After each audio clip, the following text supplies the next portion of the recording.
Tá, boa tarde a todos. Meu nome é Carolina Danisca, sou especializada do primeiro ano de terapia intensiva do CEPET e a aula de hoje é sobre infecções fúngicas na UTI.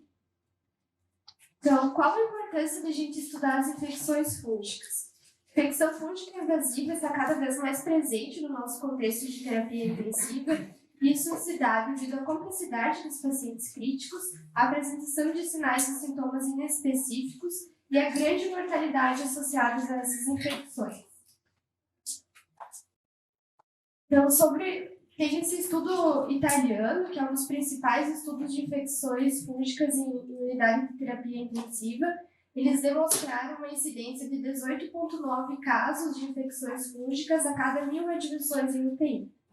Destas, 87,6 eram infecções causadas por leveduras e 12,4 eram causadas por fungos filamentosos.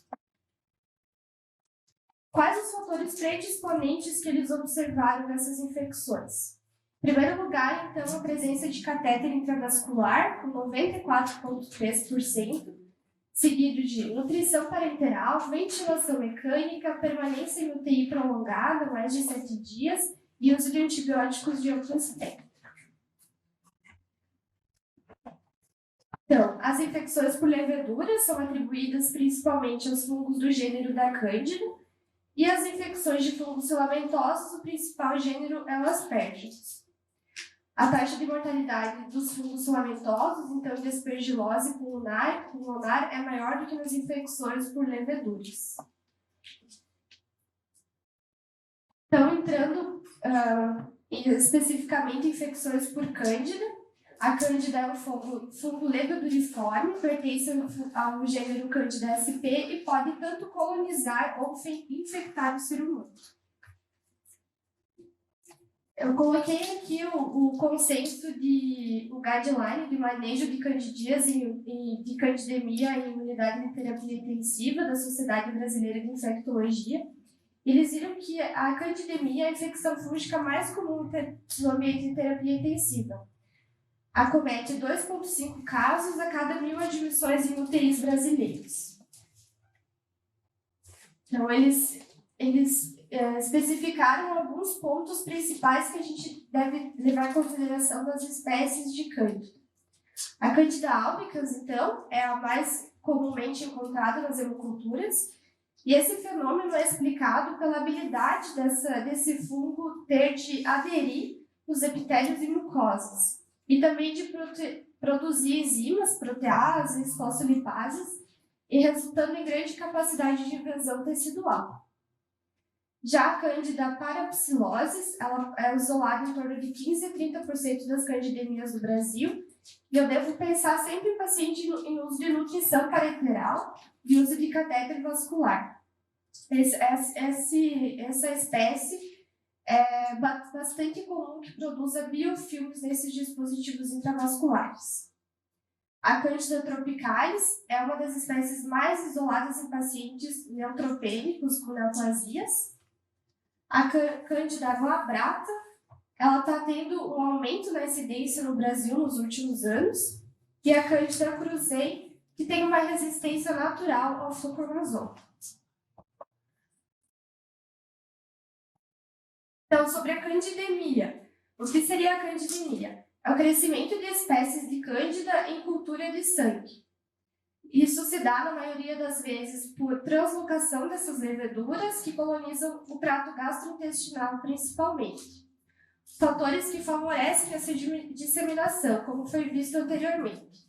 Então, dano à mucosa intestinal provocado por ruptura de alça, principalmente de cirurgias abdominais, uso de antimicrobianos de amplo espectro, atrofia de mucosa por jejum prolongado ou baixa pressão capilar.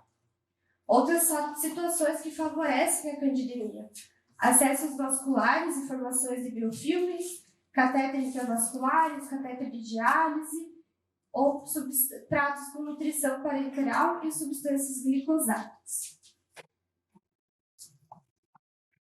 Sobre o quadro clínico e o diagnóstico da candidemia. Eu devo levantar a suspeita de candidemia quando o paciente possui febre não responsiva a antimicrobianos e possui fatores de risco que foram discutidos anteriormente. A apresentação clínica pode ser uma língua sintomática, como mialgia, calafrios, febre, sintomas inespecíficos, ou até sinais e sintomas de sepse franca. O diagnóstico, então, é laboratorial, feito pelo crescimento de levedura em material estéril, então em amostra de hemocultura. Sobre o Candida Score, é o score que a gente pode utilizar na nossa prática do dia a dia, é um score fácil, simples de acesso, que pode nos ajudar na tomada de decisão no início da terapia empírica, mas não é um score validado que deve servir como tomada de decisão definitiva, mas sim para nos ajudar. Então, uma pontuação maior que 3 está relacionada ao risco aumentado de morte por candidemia. O Candida Score, então, ele leva em conta 4 fatores: colonização de múltiplos sítios, cirurgia prévia, principalmente abdominal, nutrição parenteral e sepse grave. Então, pontuando mais do que 3 pontos, eu já tenho uma alta suspeição de candidemia e me ajuda a iniciar a terapia empírica. Então, sobre o tratamento da candidemia. A terapia precoce é essencial no tratamento dessas infecções, e o Conselho Brasileiro de Infecções de Cândida na UTI, como citado no início da apresentação, eles preconizam o uso de equinocandinas como terapia inicial. Nem sempre a gente tem disponível no hospital e a gente deve levar em consideração o perfil epidemiológico e o protocolo do CCIH da nossa instituição. Tem uma tabela com os tipos de antifúngicos, doses, possíveis efeitos adversos. Então, a anfotericina B, itraconazol, fluconazol, voriconazol, posaconazol e a caspofungina, que seria a equinocandina de escolha. A gente deve levar em consideração também os efeitos adversos intrínsecos, né, desses antifúngicos. A anfotericina B com as reações infusionais, febre, calafrio, hipotensão, toxicidade renal, hipocalemia e anemia, itraconazol, fluconazol e voriconazol, náuseas e vômitos e aumento transitório de transaminases, e a caspofungina também em reações infusionais, como febre, calafrios e hipotensão. Então, o Conselho Brasileiro também recomenda a coleta de hemocultura de controle nesses casos de candidemia. Eles recomendam que seja feito de 3 a 5 dias após o início do tratamento para avaliar a depuração da cândida no sangue. A duração do tratamento é de 14 dias após a hemocultura negativa e sem evidência de complicações metastáticas da infecção. Então, sobre a remoção dos dispositivos vasculares. Como a gente viu nos primeiros slides, as candidemias estão intrinsecamente relacionadas aos nossos dispositivos, ao que como a gente trata o paciente na UTI. Então, levando em conta a capacidade das diversas espécies de cândida de produzir biofilme, eu devo fazer parte do meu tratamento remover todos os dispositivos vasculares enquanto há candidemia. Se o meu paciente encontra-se instável, eu devo remover ou trocar esses acessos nas primeiras horas de infecção. Quando o paciente está estável, eu posso ter um tempo maior de até 72 horas. Mas o recomendado é, assim que possível, fazer a troca e a remoção de dispositivos. Então, pincelando um pouco sobre a candidemia em neutropênicos, a gente deve levar em consideração que é uma condição grave com alta taxa de mortalidade nesse perfil de pacientes. O tratamento de escolha vai ser o mesmo para pacientes não neutropênicos, então as quinocandinas e alternativamente a anfotericina B. E o tempo de tratamento também obedece aos critérios anteriores.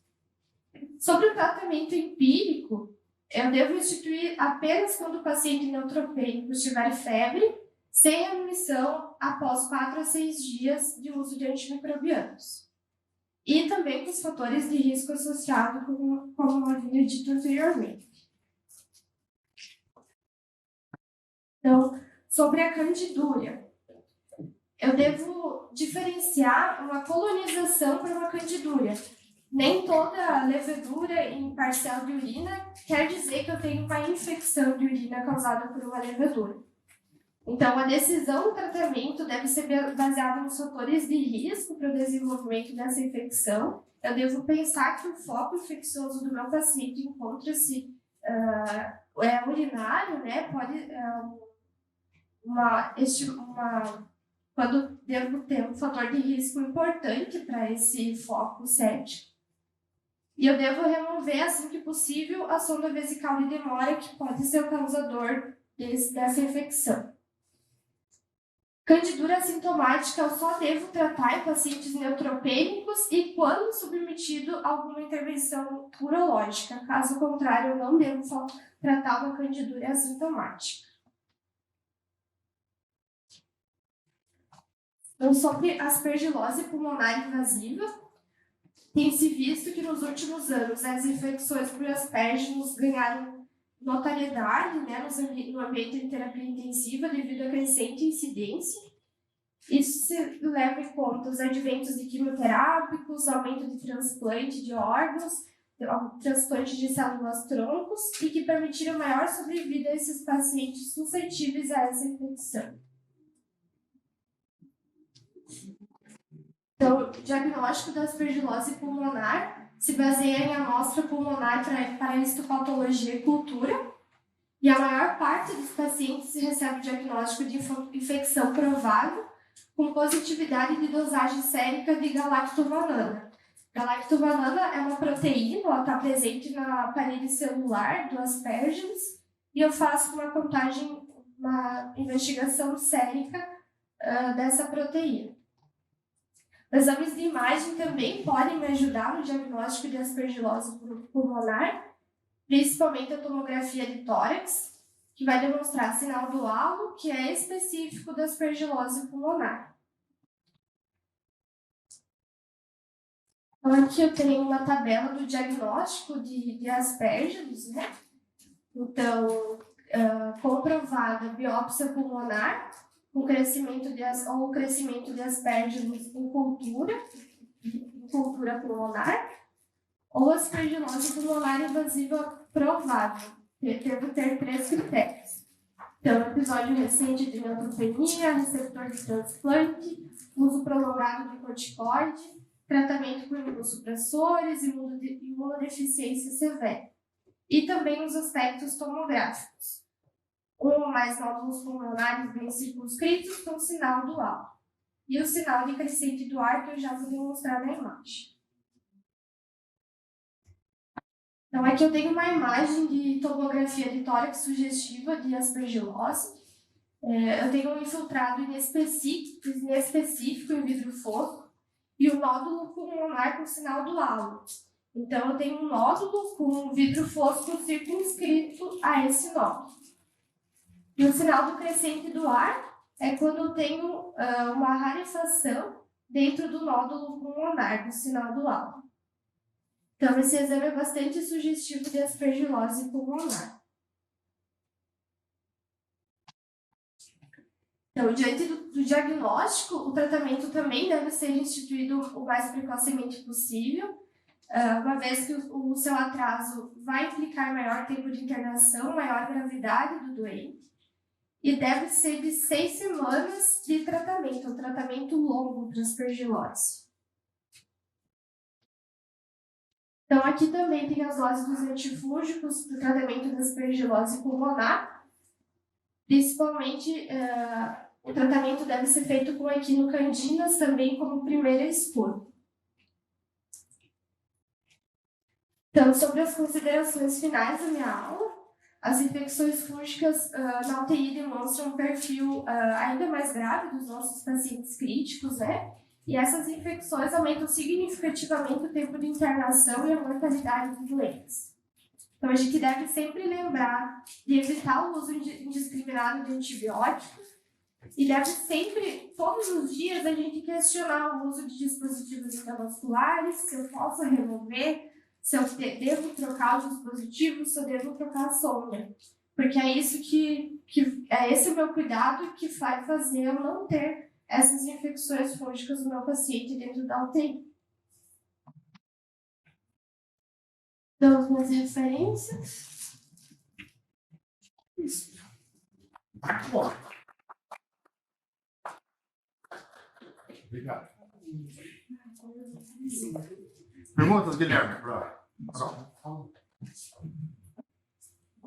Achei algo muito boa. Eu vejo que na prática, assim, a gente não tem, pelo menos na minha breve experiência, a gente não tem muita hemocultura positiva para fungo e elas demoram muito tempo para negativar. A gente acaba usando muitas vezes antifúngico empírico, né? Às vezes melhora, muitas vezes não. Mas nos pacientes assim, tão ruins, fazendo febre e não melhora, acho que vale a pena. Pelo menos um ato de desespero. Quem nunca?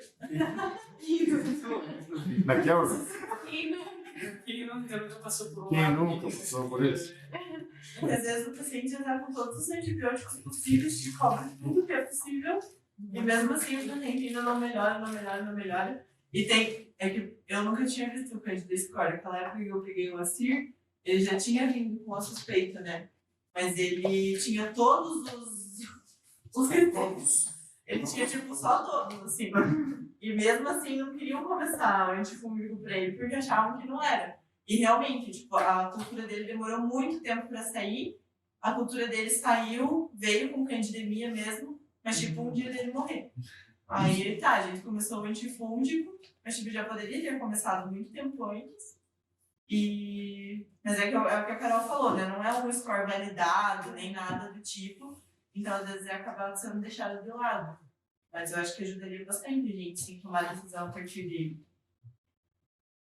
É que ali, na verdade, assim, acaba esbarrando muito nos protocolos internos, né? No A gente está com um paciente lá com aspergilose, multicolonizado, né? Nos pacientes com CGP em amostra de cultura, um paciente que já tem uma Klebsiella espiana aspirado, já está com aspergillus aspirado traqueal também, enfim, pseudomonas multi-R. Aí tu vai tratando sempre pensando em colocando a febre persistente do paciente naquela bactéria, vai tratando, o paciente não responde. A gente já está há quase 7 dias enrolando o tratamento do paciente, para daí ter começado anfotericina e ainda por um tempo mais curto, quer dizer, a gente fica sempre nesse sentido. E é uma coisa que realmente tu vê que entrou o antifúngico, no outro dia sai essa febre. Assim. Eu não entendi, ele tinha aspergilose no aspirado? No aspirado. Positivou no aspirado de vigilância. Aí o paciente infectou. Ah, você foi admitido no UTI? Ou assim? Não, é um paciente crônico já, Covid tardio, já está traqueotomizado há muito tempo. E aí, bom, múltiplas infecções depois, sabe? E aí a gente estava suspeitando que o paciente estava começando a reinfectar. Não tinha nutrição parenteral, não tinha nada que predizesse, mas na cultura de vigilância apareceu o aspergillus. Ah, vocês coletaram um aspirado que está piorando clinicamente, vocês queriam isso alguma coisa. Princípio, nada sem indicação de abrir um protocolo de sepse franco, iniciar antibiótico. E cresceu uma Klebsiella, uma HPC, perdão, e o aspergillus. Mas eu não entendi por que não tratou o aspergillus. Pois é, nós íamos tratar. É por questão da CCH, o protocolo de trauma foi montado por não tratar. Porque eu sempre vi, doutor, vi o Cândida no aspirado. Não, o Cândida Não, esquece. no aspirado esquece. Colonização, né? Mas aspergillus. Aspergillus é a mesma coisa? Na urina, né? Mas aspergillus não. Né? Se o doente tiver imunossupressão e tiver uma alta possibilidade de ter essa aspergilose não estar colonizada e estar fazendo infecção, Entendi. por exemplo, doentes imunossuprimidos sempre trata. Se o doente não tiver muita imunossupressão, ele pode estar colonizado. Eu vi lá Se tiver Sim, mas nódulo, pode estar tiver alteração. eu vi lá na guerra que o dia a CCH comentou que mais um marcador de imunossupressão do que uma infecção mesmo. E de uma doença pulmonar. Porque geralmente a gente tinha 2 pacientes com aspergilose, os 2 são pacientes muito, muito graves. Agora, se ele estiver piorando clinicamente, se já tiver tratado as infecções bacterianas possíveis, ampliou o espectro antimicrobiano, não está melhorando, valoriza o aspergillus. Ou se tiver alguma lesão como aquela clássica, né? Lesão em em vidro fosco, que não possa ser explicado por uma outra razão. A lesão com ala é muito característica, a lesão com crescente. Então, são coisas que vão a favor de você começar o tratamento. O tratamento com asperges, geralmente,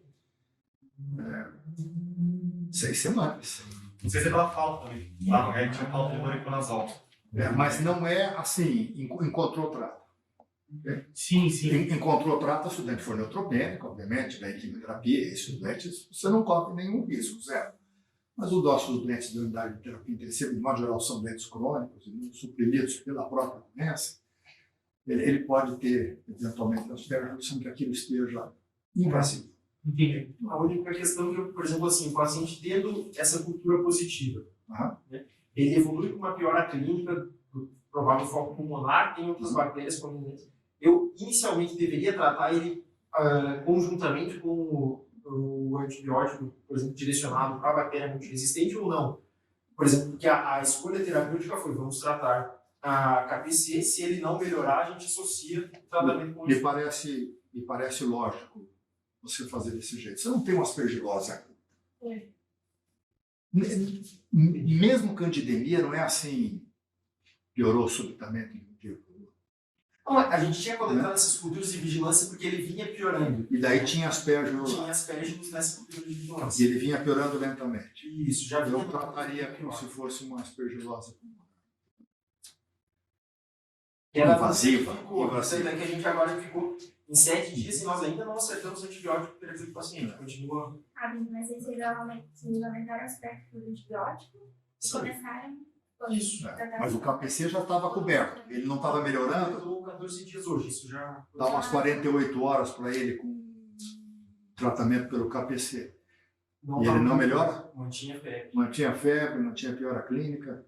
Piora laboratorial. O que acabou dando doente? Acabou morrendo? Não, tá lá ainda. Aí voltou com uma nova piora, reculturado, com mais bicho ainda. E agora a gente está ajustando tudo de novo. E ele tem bastante lesão no pulmão. Sim. Residual, Sim. provavelmente sequela. Provavelmente esse doente deve ter aspergilose no pulmão. Uma aspergilose invasiva. É o que Deve ser eu tratado. passei aquela vez. Foi até começado, a gente foi discutido com a CCH, foi começado, não deixaram começar o fluconazol, foi começado a parte, assim, e daí nisso foi a transição do doente vir comigo na UTI 2, transferido de UTI veio para mim. Aí a CCH fez eu tirar o fluconazol, porque ela falou que não tinha indicação nenhuma de estar ali e tal. Aí eu tirei, daí, 5 dias depois veio uma candidemia e o paciente já poderia ter sido tratado, quase fechado o tratamento. Mas a gente fica, é o que o Billy falou, a gente fica bem, meio preso, assim, Sim, mais com a CCH, assim. Da gente, às vezes, querer iniciar um tratamento e, às vezes, ter que parar o tratamento no meio do caminho, assim. E depois a gente viu que era aquilo mesmo. Quando começou a tratar, não dava mais tempo. Ok, na outra ponta, muito provavelmente deve ter tido muito doentes que você fez com fluconazol Sim. e que era desnecessário. Sim. Né? Então, a gente não tem na beira do leito, para a candidemia, nenhum marcador que seja Sim. sensível e específico. Específico, né? Né? Então, acho que vocês entendem isso, de que essas infecções fúngicas, de um modo geral, elas apresentam no doente que tem fatores de risco crônicos, aquele doente que fica muito tempo internado e que tem, de um modo geral, tem imunossupressão também. Essa imunossupressão ela pode ser uma imunossupressão de uma doença de base do doente ou aquela imunossupressão induzida pela doença crítica crônica. Nós temos discutido isso frequentemente. O doente passa por uma fase de aumento da sua atividade imunológica, que dura 72, 48 horas, depois ele passa por uma fase de imunossupressão, chamada de CARS ou MARS. SIRS ele vai ter sempre. Você entra dentro da unidade de terapia intensiva, todos os doentes têm SIRS. Mas muitos desses doentes também têm CARS. SIRS e CARS juntos. Ele sempre tem um pouco de leucocitose, volta e meia ele faz febre, volta e meia ele faz taquicardia. Ele tem uma atividade inflamatória mesmo. E coagulante também. tem uma fase, junto tem uma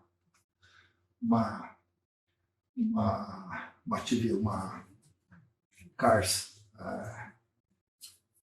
uma síndrome anti-inflamatória contínua, concomitante, nesse momento, junto com a síndrome, que às vezes predomina e que faz a gente ter infecções hospitalares. As infecções hospitalares, uma forma fisiopatológica da gente entender as infecções nosocomiais é que ela é uma manifestação da imunossupressão induzida pela doença inflamatória aguda, que levou o doente com trauma, o doente pós-operatório de grandes cirurgias, o doente com choque, o doente com sepse.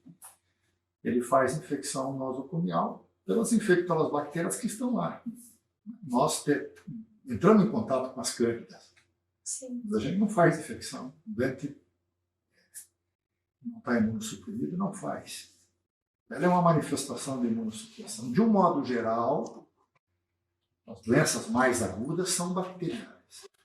E as infecções mais indolentes, elas são fúngicas, elas podem ser fúngicas. É difícil diagnóstico porque colonização nós temos frequentemente, seja no pulmão, seja na urina, em candidúria, e elas não significam candidíase invasiva. Candidíase invasiva ela está, de alguma forma, dentro do tecido ou com candidemia intermitente ou persistente a partir de um biofilme de um catéter, ou de uma prótese, ou de uma válvula cardíaca. Então, se o doente tiver esses fatores de riscos, ele deve ser tratado empiricamente, com grande chance de que quanto menos critérios do Candida Score você tiver. O Candida Score não faz diagnóstico. O Candida Score é uma forma de você avaliar o doente do risco. Quanto mais pontos ele tem, mais risco ele tem de desenvolver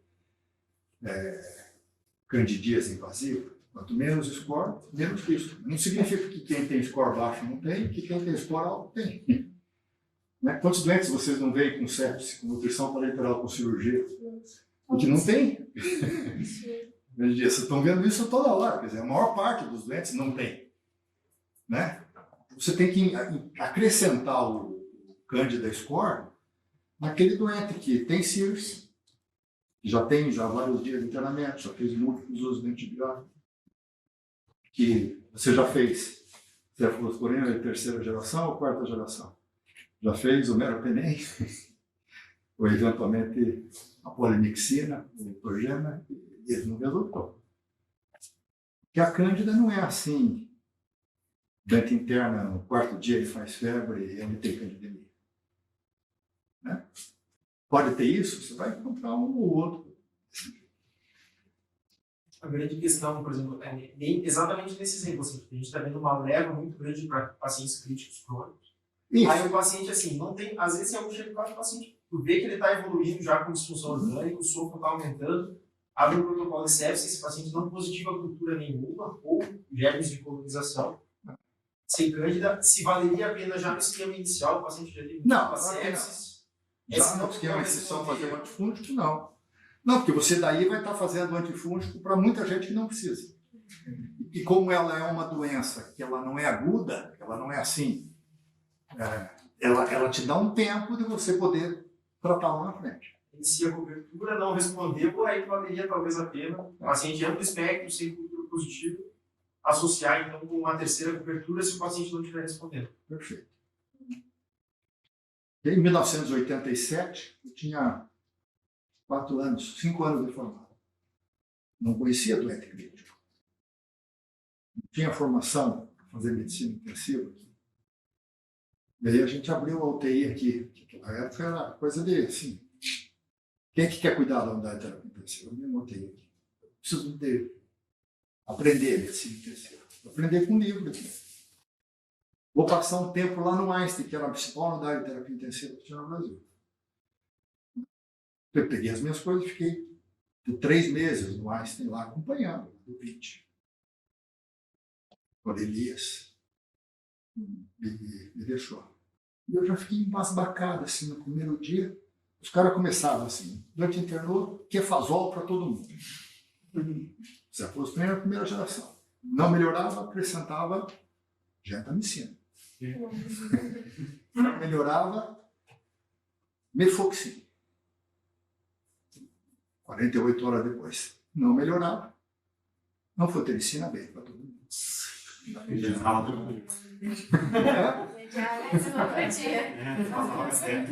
Não mudou muita coisa, cara. Depois de 35 anos, vocês continuam ainda mais ou menos desse jeito. Só que não fazem mais Kefazol hoje. Vocês já fazem ceftriaxona ou, né, o meropenem, depois acrescenta a polimixina.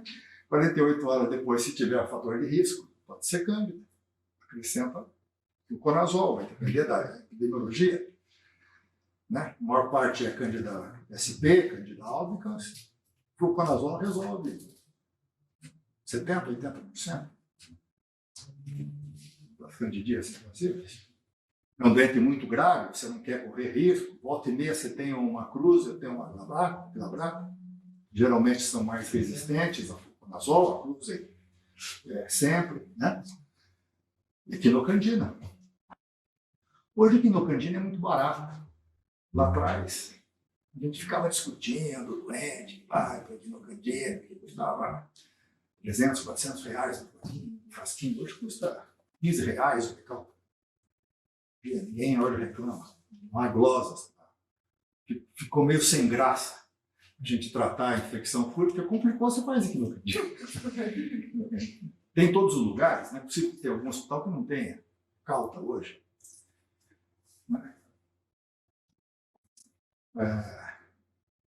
Mas daqui a um pouco vai começar a ficar resistente também. Não dê bola para a candidúria. Eu não sei se tenha manifestações clínicas que posso sugerir, apenas mais um ali dos múltiplos sítios. Né? Não vai ficar tratando candidúria. Cândida no pulmão, a princípio, agora começa a aparecer um ou outro, pequena cortezinha de doentes que tinham cândida no lavado, no aspirado traqueal, que podia ser cândida pulmonar em doentes que não neutropênicos. Mas ainda é assim, é exceção da exceção. De modo geral, não dê bola. Cândida no sangue sempre trata. O conazol da cândida SP, 70%, 80% das vezes resolve. Outras cândidas equinocandina. Dente muito grave começa com equinocandina. Espera o resultado da cultura, descalona para fluconazol depois, se vier com a A gente está com um doente lá na UTI. Tem 77 anos, ele veio com uma cândida positiva na segunda amostra de hemocultura. Tá, mas ele não tem CIRS? Que cândida tem na pele? Aí a gente conversou com a infecta, hemocultura, vamos tratar. Só que a gente achou estranho. E aí, você veja, é a mesma a CCIH, às vezes pode pensar de um jeito, às vezes pode pensar de outro jeito.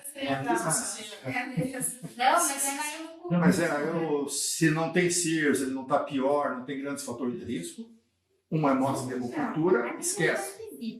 Mas só aumentava um pouquinho a costa. Começou a tratar. Vou para ele. Primeira amostra, né, assim, de hemocultura, já negativa. Aí vai ser obrigado a tratar. Não, as candidemias são intermitentes, tomem cuidado. Então, porque a segunda amostra, tá, a paciente piorou um pouquinho aí, vamos coletar... Se você vai tratar, você tinha catéter? Trocamos. Trocando. Mas tá, começamos a tratar, teve na segunda amostra uma cândida albicans, fluconazol. Aí 3 dias depois coletamos uma nova hemocultura de puxando. É que o controle é de 3 a 5 dias. Não, sim, mas é que já não tinha nada. De repente ele demora mais para negativar. Então a gente está tratando algo que a gente acha que não é, entendeu?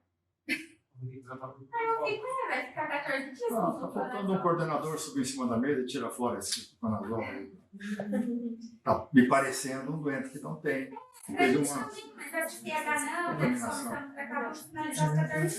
Isso também é uma outra atitude burra. Né? Você sempre, toda a estratégia hoje de utilização de antibiótico terapia e antifúngico em doente grave é não correr risco muito tempo, mas descalonar com frequência. Se você 48, 72 horas repensou e você foi muito sensível, porque você quis proteger o doente, e agora provavelmente não é, tira fora. Não é doente de enfermaria. Você leva tempo para poder começar, e quando você começa, você vai até o fim. O doente do UTI é o contrário, você leva pouco tempo para poder começar e descalona com frequência. Repense todos os dias. Não tenha compromisso com os teus enganos. A gente até tentou, mas aí a gente discutiu com a INPEC hoje. Ah, falta 4 dias, vamos terminar. Aí, não, beleza, né? Nossa, o que eu achei, assim, me chamou a atenção fazendo aula é que praticamente todos os fatores de risco a gente pode prevenir, né, desses pacientes. A gente tem que ter esse cuidado especial diariamente, né, de questionar o uso de acesso, troca de sonda, né. Eu acho que é esse tipo de cuidado que nos difere também do plantonista, né, da gente repensar os nossos dispositivos dos pacientes, né.